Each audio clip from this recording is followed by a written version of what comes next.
오늘 말씀은 열왕기상 17장 8절 16절, 사도행전 6장 1절 7절, 마가복음 6장 30절에서 44절 말씀입니다. 제가 읽어드리겠습니다.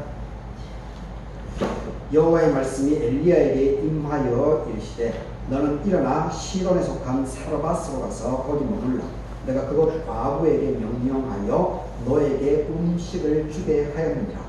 그가 일어나 사르밧으로 가서 성문에 이를 때에 한 과부가 그곳에서 나뭇가지를 줍는지라. 이에 불러 이르되 청하건대 그릇에 물을 조금 가져다가 내가 마시게 하라. 그가 가지러 갈 때에 엘리야가 그를 불러 이르되 청하건대 너의 손에 떡 한 조각을 내게로 가져오라. 그가 이르되 당신의 하나님 여호와께서 살아계심을 두고 맹세하노니 나는 떡이 없고 다만 통에 가루 한 웅큼과 병에 기름 조금뿐이라. 내가 나뭇가지 둘을 주어다가 나와 내 아들 위하여 음식을 만들어 먹고 그 후에는 죽으리라. 엘리야가 그에게 이르되 두려워하지 말고 가서 너희의 말대로 하려니와 먼저 그것으로 나를 위하여 작은 떡 한 개를 만들어서 내게로 가져오고 그 후에 너와 너의 아들을 위하여 만들라. 이스라엘 하나님 여호와의 말씀이 나 여호와가 비를 지면에 내리는 날까지 그 통에 가루가 떨어지지 아니하고 그 병의 기름이 없어지지 아니하리라 하셨느니라.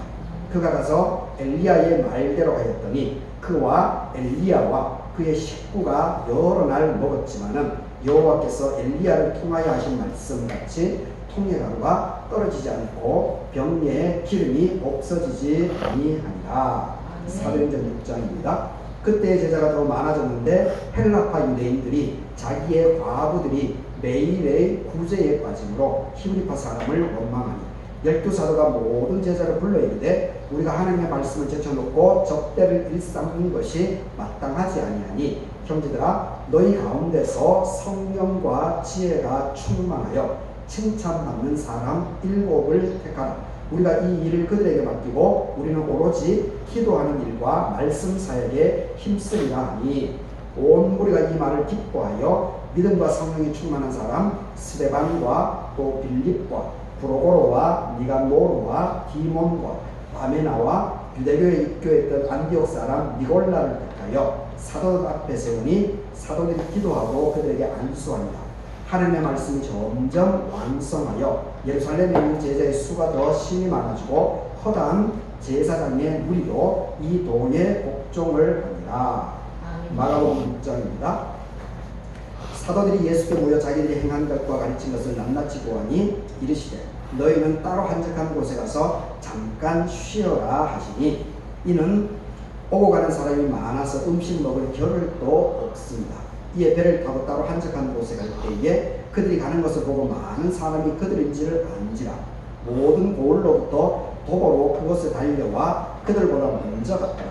예수께서 나오사 큰 무리를 보시고 그 목자 없는 양 같음으로 인하여 불쌍히 여겨서 이에 여러 가지로 가르치시더라. 때가 저물어가며 제자들이 예수께 나와 있자오되 이곳은 빈들이요 날도 저물어 가니 무리를 보내 두루 촌과 마을로 가서 무엇을 사먹게 하옵소서. 대답하여 이르시되 너희가 먹을 것을 주라 하시니 여짜오되 우리가 가서 200데나리온의 떡을 사다 먹으리까. 이르시되 너희에게 떡 몇 개나 있는지 가서 보라 하시니 알아보고 이르되 떡 5개와 물고기 2마리가 있더이다 하거늘 제자들에게 명해서 그 모든 사람으로 때를 지어 푸른 잔디 위에 앉게 하시니 때로 100명씩 또는 50명씩 앉은지라. 예수께서 떡 5개와 물고기 2마리를 가져서 하늘을 우러러 축사하시고 떡을 떼어 제자들에게 주어 사람들에게 나누어 주게 하시고 또 물고기 2마리도 모든 사람에게 나누시니 다 배불리 먹고 남은 떡 조각과 물고기를 12바구니에 차게 거두었으며 떡을 먹은 남자는 5,000명이었더라.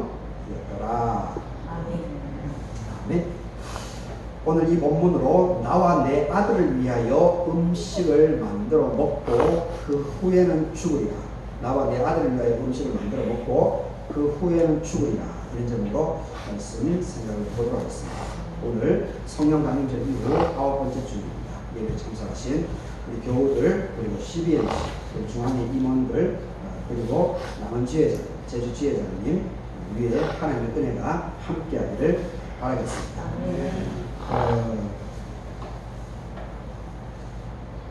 젊으신 분들이 이렇게 많이 오니까 기분이 참 좋습니다. 설교하는 얘기가 힘이 너무 감사합니다. 어제 박민기야 남은지 회장님 옥수수를 6,000평을 농사지으셨어요. 대강면이죠. 그래서 오늘 쌈만 오셨어요. 예배 마치고 나가실 때 이렇게 가지고 가시면 될 것 같습니다. 참 보통 젊은 사람들이 이렇게 오면 제가 좀 긴장을 하는데 근데 오늘은 좀 긴장은 되지 않습니다.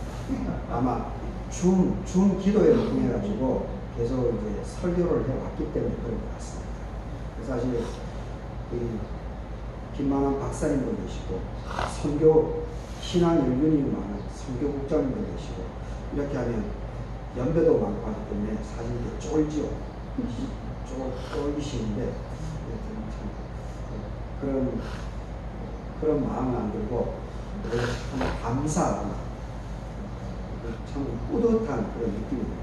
그러니까 준비 찬송 때 주님의 뜻을 이루셔서 그 찬양을 하면서 속으로 감동이 되죠.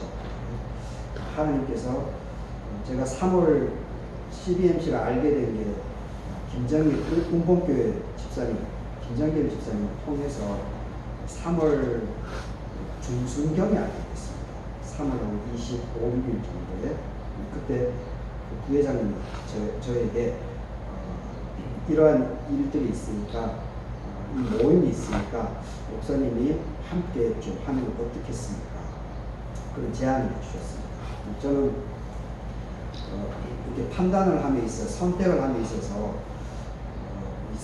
그 사람이 좋으면은 앞뒤를 가리지 않고 그냥 선택을 하는 그런 스타일이었어요. 이게 장점도 있고 단점도 있을 뿐인데 여튼 그렇게 해서 제가 CBMC를 하겠다라고 말을 하게 됐는데 그 승낙을 하자마자 곧바로 이렇게 단톡방이 3개가 열리면서 계속 막 실시간으로 까똑까똑거리 시끄러워가지고 그러면서 이제 그 토요일 날 그렇게 되니까 불안해지더라고요. 이 양반들은 이단이 아닌가 그런 생각이 순간적으로 이렇게 며칠 지나면서 들어오게 됩니다. 그래서 김정길 그분이 참 좋으신 분인데 좀 이상하니까 제가 불안하니까 그래서 솔직히 그 담임 목사님이 전화를 했습니다. 제가 모르니까 물론 한 3년 정도 페이스북을 통해서 교류를 하고 있었지만은 불안하니까 그리고 나서 또 이제 우리 교단 우리 지역에 이제 남원 산림교회 문홍근 목사님 그분이 이제 우리 지역의 터줏대가이시고 이 지역 출신자이기 때문에 이 지역에 대한 정보들을 거의 다 아시죠. 그래서 문홍근 목사님하고 상담을 하니까 문홍근 목사님이 초창기에 우리 남원지의 CBMC를 지도 목사를 하셨더라고요. 그러면서 저보고 강경 목사 괜찮다고 한번 잘해보라고. 그래서 제가 그 말씀에 대해 마음이 편해졌습니다. 그래서 이제 4월 3일 날 남원에서 남원지의 창립대회가 만들어지게 되고 지난주 목요일까지 16번에 걸쳐서 인터넷으로 줌으로 기도회를 계속 하면서 제가 설교를 이렇게 하게 됐습니다. 사실 솔직히 지금도 좀 부담이 됩니다. 매주 목요일 날 그 설교가 부담이 되는 이유는 뭐냐면은 젊으신 분들이고 그리고 배운 사람들이 많고 그리고 CBMC에 대해서 제가 깊은 경험을 갖고 있지 않기 때문에 신입 회원이나 다름없죠. 잘 모르기 때문에 설교를 어떻게 해야 될까라고 하는 그 부분을 늘 생각하게 됩니다. 그렇게 하다 보니까 설교하는 것들이 제가 보통 한 20분에서 25분을 설교하는데 늘 이렇게 부담이 많이 되더라고요. 물론 이제 좀 시간이 지나고 이렇게 하면은 부담감이 좀 덜해지겠지만은 그런 상황이 있습니다. 그래서 주님의 뜻을 이루셔서 이 찬송을 하면서 속으로 이렇게 그 벅찬 감동이 올라오는데, 하나님께서 왜 하필 지금 시기에 CBMC 다른 남원 지역에 훌륭한 목회자들이 많지 않습니까? 훌륭한 목회자들이 많이 있음에도 불구하고 왜 하필 하나님께서 나에게 이러한 기회를 왜 나를 선택했을까라고 하는 그런 생각들을 저는 계속 하고 있습니다. 아직 답은 찾지는 못했지만 아마 시간이 지나면 제가 목 잡아서 아마 시간이 지나면은 이렇게 정리가 되는 그날이 아마 있을 것 같습니다. 제가 최근 이제 페이스북에 남원주에 오신 그 글을 이제 올리면서 글을 좀 썼었는데, 그때 어떤 생각이 찾아왔는가 하면요, 제가 2005년 6월 30일 날 갈개교회에 온 이후에 사람들이 끊임없이 왔습니다. 사람들이. 지금은 여기 원룸이 지어져 있지만은 여기 푸세시 과장실에 쌀 창고였습니다. 그러니까 사람이 오더라도 묵을 장소가 없었어요. 묵을 장소가. 그래서 제가 애기들이 없어질 때니까 저희 사택에 손님들이 같이 자고 또 교회에서도 자고 그렇게 했었었죠. 그래서 그때 제가 이 소망이 어떻게인지 이 오는 손님들이 좀 편안하게 묵어갈 수 있는 그런 공간을 좀 만들고 싶다라고 하는 그런 생각이 있었습니다. 그래서 하여튼 청국장도 하고 이렇게 하고 그렇게 하다 보니까 이제 방송국에도 나가게 되고 CBS 나오고 CTS 나가게 되고 그리고 온누리교회에서도 취재 오게 되고 뉴스 엔조이도 나가게 되고 하여튼 이러한 일들이 12년도까지 계속 이어졌어요. 계속.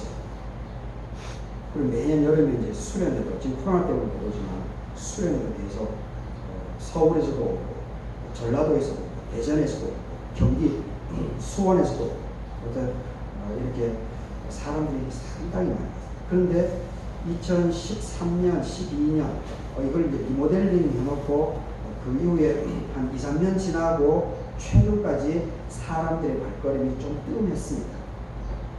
한 7, 8년 되죠.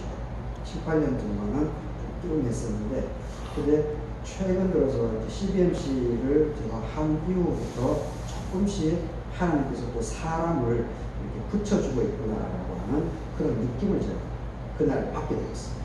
그래서 하나님께서 어떻게 길을 인도해 가실까, 그런 기대되는 마음이 사실은 있습니다.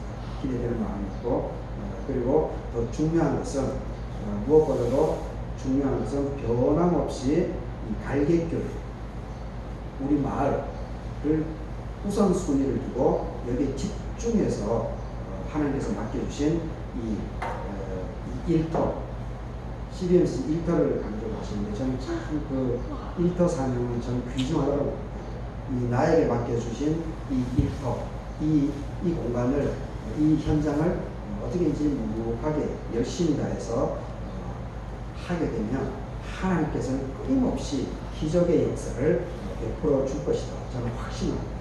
오늘 제가 예기치 않았던 분들이 어제 전화가 왔더라고요. 지리산 이번 가을에 이제 최근에 이제 제주도에서 워크숍을 했고, 그리고 가을에 지리산에서 CBMC 전체 전국 회원들이 지리산에서 워크숍을 한다고 아마 중앙회 임원들하고 답사를 오신 것 같습니다. 그래서 답사를 왔기 때문에 겸사겸사 저희 교회에 예배를 드리러 와주셔서 참 감사합니다. 여러분들이 하나님께서 여러분들이 하시는 소망들을 꼭 이루어 나갈 수 있기를 간절히 바라겠습니다. 나와 내 아들 위해 음식을 만들어 먹고 그 후에는 죽으리라라고 하는 이 본문, 이 말씀은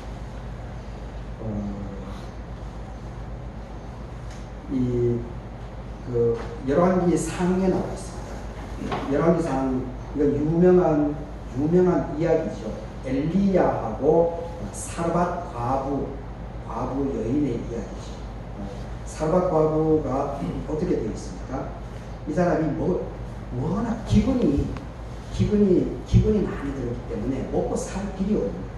그래서 자기하고 자기 아들밖에 없는데 이 사람 집에는 지금 이 통에 든 가루 한 움큼, 밀이겠죠. 밀가루 한 움큼하고 기름이 조금밖에 남아있지 않다. 그래서 이 밀가루로 많으면은 한 2끼 정도는 넉넉히 먹으면 한 끼도 안 되죠.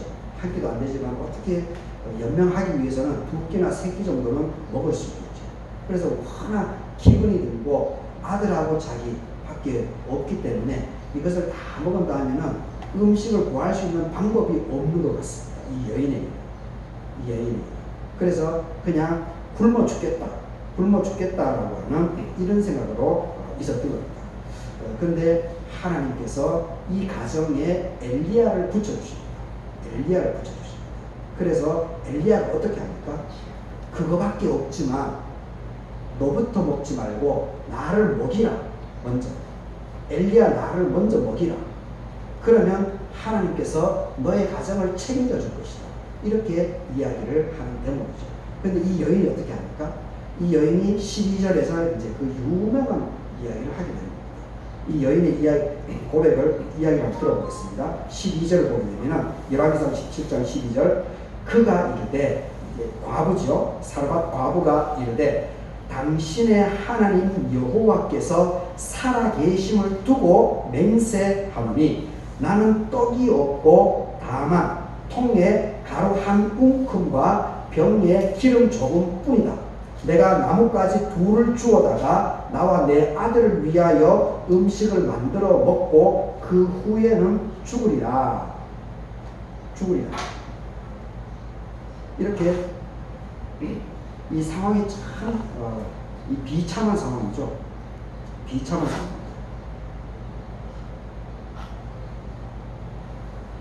그래서 14절에 15절을 보게 되면은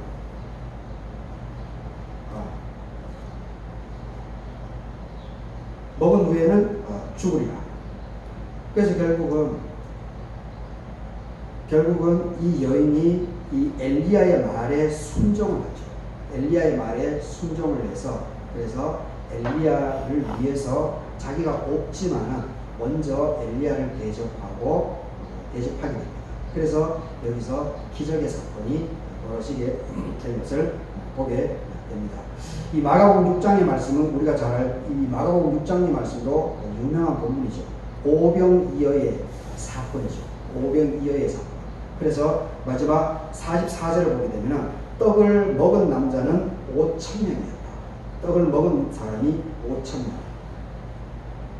물고기 2마리하고 떡 5덩어리가 있었는데 근데 나누었더니만은 먹은 사람이 5,000명. 남자만 5,000명이었기 때문에 그 당시 여자나 아이들은 숫자에 넣지 않았지 않습니까?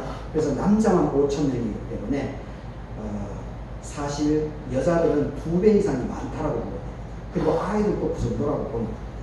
적어도 2만 명 정도는 먹었다라고 하는 증거입니다. 2만 명. 떡 5개하고 물고기 2마리를 가지고 2만 명이 먹고도 남았다라고 합니다. 이 참 엄청난 사건이죠. 나누는 것. 나누었기 때문에 풍성해진 겁니다. 만약에 이 과부가 지금 가진 것이 아무것도 없지 않습니까? 아무것도 가진 것이 하나도 없습니다. 이 밀가루 한 주먹하고 기름밖에 없는데 그 정도 되면 보통 사람들은 어떻게 하겠습니까? 나가라고. 이거 보라고.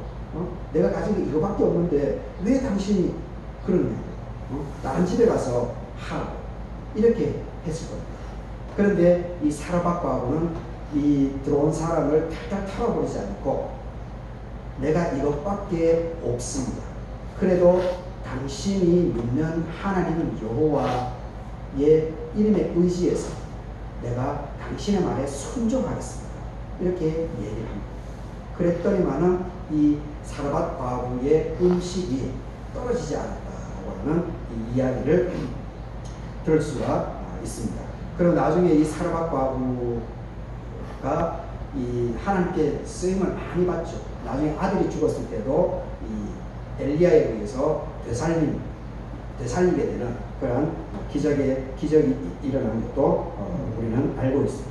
하여튼 이 오병이의 사건이나 사르밧 과부의 이 사건을 통해서 우리가 새겨야 되는 것은 무엇이든지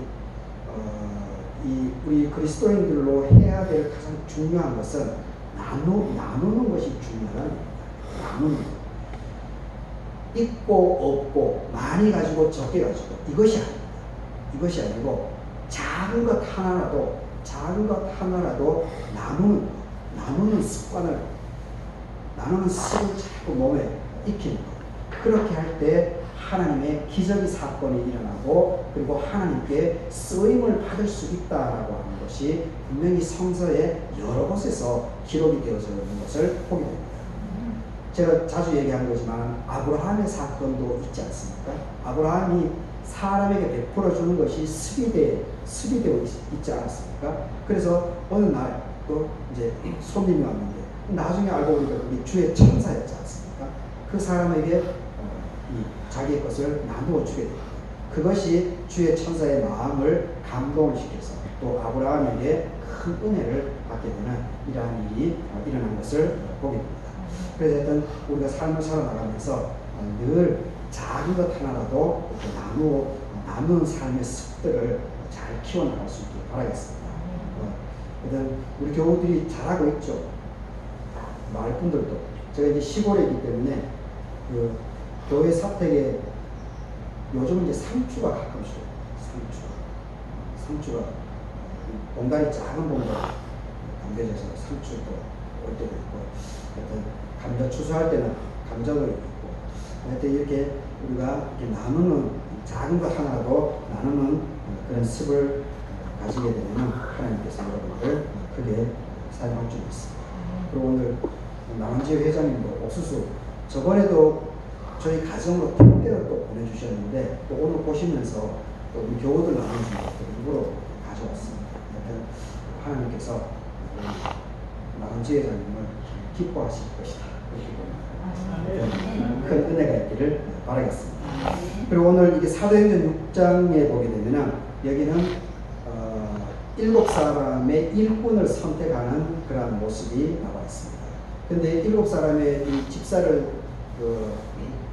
대표적인 스데반 집사를 비롯한 7명의 사람을 선택하는 장면이 나오는데 근데 여기서 새겨봐야 될 것은 7사람의 일꾼을 택하는 것은 참 중요한 건데 근데 그 택한 이유가 무엇인가라고 하는 것을 우리가 살펴봐야 됩니다.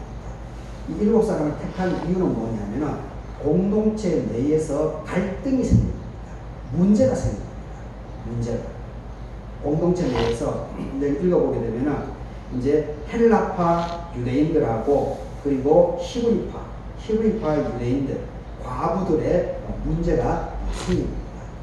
그래서 이제 7명의 사람을 선택을 하는 것인데 여기서 우리가 배울 수 있는 생각해 봐야 되는 것은 뭐냐면 무슨 일을 하든지 사람이 있는 곳에는 항상 문제점이 생깁니다.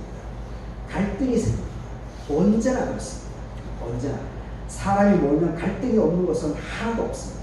그런데 중요한 것은 그 갈등, 그 문제점에 빠지는 것이 아니고 갈등에 빠지고 문제점에 빠지고 그래서 자꾸 사람을 질타하고 사람을 배척하고 판단하고 이렇게 하는 것이 아니고 그 사실을 그대로 인정하는 그대로 그 문제점들, 그 갈등 이것을 있는 그대로를 바라보는 것이 중요합니다. 그리고 그것을 인정하고 그리고 나서 대안을 찾는 거죠. 대안. 이게 오늘 이 사도행전 6장에 나와 있는 여기서 오늘 우리가 더 생각해 봐야 될 그런 부분이라고 생각을 합니다. 어느 공동체나 사람이 만나는 것에는 반드시 갈등과 문제점이 반드시 있습니다. 그런데 그 공동체가 건강한 공동체, 그리고 지도력이 살아있으면 지도력이 살아있는 공동체는 이것이 수면 위로 드러나지 않습니다. 그냥 밑에서만 수면 밑에서만 이렇게 갈등이 이렇게 있지 수면 위로까지 올라와가지고 분열이 일어나고 서로 쌈박질하고 이 정도까지는 되지 않습니다. 그런데 지도력이 강한 지금 문재인 대통령이 있기 때문에 지금 대통령 후보들이 이 정도이지 않습니까? 대통령이 만약에 후임에 보통 지지도가 급락하지 않습니까? 20%, 10%, 15%대로 급락. 근데 문재인 대통령이 44%까지 유지를 하고 있기 때문에 8명의 후보자들이 함부로 얘기합니다.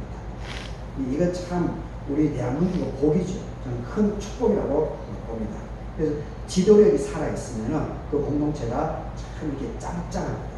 그래서 근데 여기 이제 공동체에 문제가 생겼는데 이 초창기 이 사람들이 지금 초대 기독교 공동체이지 않습니까? 이 사람들이 왜 이렇게 건강합니까? 갈등이 생기는데 왜 이렇게 지혜롭게 대처하고 있습니까? 바로 마가다락방에서 성령 강림 사건을 이 사람들이 경험한 사건, 집단적인 경험이 있었던 겁니다. 그러니까 성령 강림의 사건을 집단적으로 경험했기 때문에 갈등이 있더라도 그 갈등에 빠지지 않았습니다. 하나님께서 주시는 힘이 있었기 때문에 에너지가 있었기 때문에 그 갈등을 그냥 있는 그대로 보게 되는 겁니다. 그러면서 이 사람들이 기도하는 중에 대안을 찾아냅니다. 대안. 그래서 7명의 사람을 선택하게 되나. 그래서 그 갈등을 해소를 하게 됩니다. 그래서 오히려 더 탄탄한 공동체로 만들어내는데 성공을 해요. 이게 참 중요합니다. 우리 재작년인가요? 일본이 무역전쟁을 일으켰을 때 무역전쟁 우리나라 반도체하고 핵심 기술 3가지를 결국은 일본이 아베 정권이 그 한 이유가 뭡니까? 문재인을 죽이려고 그렇게 한 거죠. 문재인을 죽여야만 이 보수 세력들이 새로 권력을 차지할 수 있습니다. 그래서 한 게 뻔하지 않습니까? 그런데 그 상황 속에서 어떻게 대처해 나갔습니까? 그냥 맞받아 쳐버린 거죠. 그냥 정면 돌파해요. 내부에서는 엄청난 이야기들이 많았죠. 민주당 내부에서. 보수 진영은 당연한 거고 어떻게 일본을 건드리냐고. 근데 정면으로 돌파해 나가니까 어떻게 됩니까? 지금 올림픽이 일본에서 진행되고 있는데 지금 일본이 아마 64년도 올림픽을 통해서 일본이 정말 엄청나게 국제적인 지위들이 엄청나게 높아지지 않았습니까? 우리 6.25 전쟁을 통해서 일본이 돈을 엄청나게 벌었고 그리고 64년 올림픽을 통해서 국제적인 지위가 상당히 오르게 되었습니다. 우리나라 88 올림픽을 통해서 우리나라가 엄청 많이 바뀌게 된 것처럼 그런데 이번 올림픽은 아마 일본이 멸망하게 되는 징조로 되지 않을까. 나중에 역사가들은 그렇게 기록하지 않을까. 그런 생각을 해봅니다. 그래서 제가 이런 얘기를 하는 것은 뭐냐면 갈등이 있는 것이 문제가 아니라 공동체 내에서 갈등이 있는 것이 문제가 아니고 이 갈등을 어떻게 바라보고 그리고 협력해서 지혜롭게 이 갈등에 대처를 하고 대안을 만들어내게 되면 오히려 이 갈등으로 인해서 이 분쟁으로 인해서 더 탄탄한 공동체가 만들어지게 되어 있다라고 하는 것을 이 본문을 통해서 우리는 지혜를 발견할 수 있어야 된다고 저는 봅니다.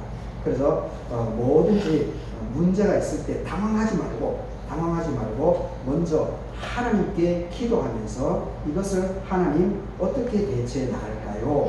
이렇게 그러면서 고민하면서 같이 논의를 공동체 성숙한 사람들끼리 논의를 해 나가게 되면 저는 좋은 성과들이 있을 수도 있습니다. 오늘 어제 김만원 박사님하고 오재술 국장님하고 선생님 이렇게 여기 내려오신 것도 아마 제주에서 워크숍을 하고 이쪽 가을에 이 워크숍을 어떻게 하는 것이 이 CBMC 전체를 좀 탄탄하게 묶어내고 그리고 지금 지회들이 계속 이렇게 건설되고 있는데 이 지회를 어떻게 힘있게 건설해 낼 수 있을까? 아마 그것을 미리 고민하기 위해서 내려오셨을 줄 믿습니다. 아마 특히 중앙에 전체 전국 판을 이끌어 나간다는 것은 참 만만치 않을 텐데, 그리고 거기 내부적으로 아마 여러 가지 다양한 의견들이 있기 때문에 이걸 조율해 나가는 것이 결코 쉽지 않을 거라고 봅니다.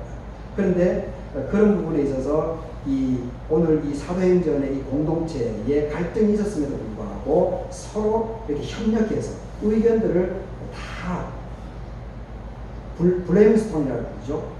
서로의 의견들을 자꾸 솔직하게 진솔하게 가감없이 쏟아내는 것들을 통해서 여기서 공동체가 대안을 만들어내었던 이 모습은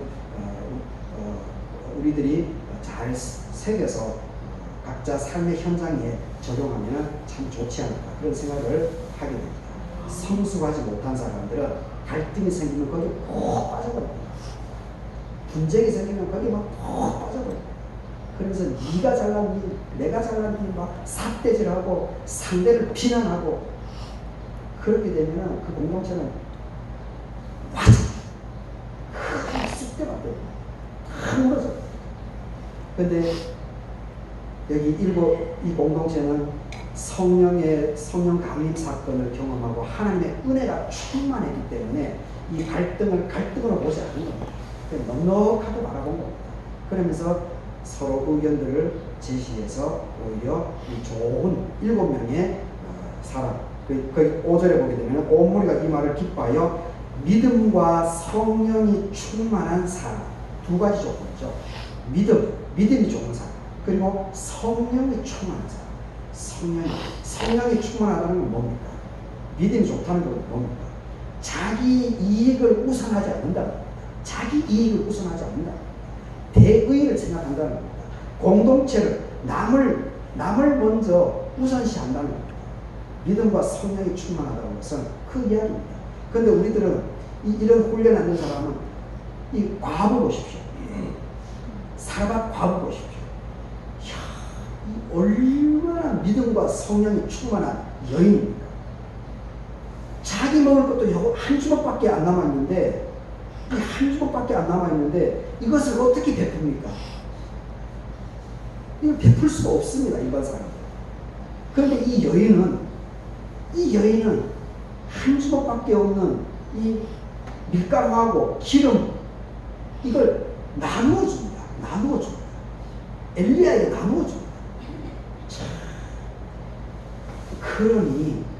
그러니 하나님께서 사르밧 과부를 축복을 해준 거예요. 축복. 움켜잡지 않기 때문에. 펼치기 때문에. 이게 나누는 것이 이래서 중요한 거예요. 자꾸 베풀어야 됩니다. 내가 가진 것이 없다고 웃기는 얘기입니다. 가진 것이 없는 사람이 세상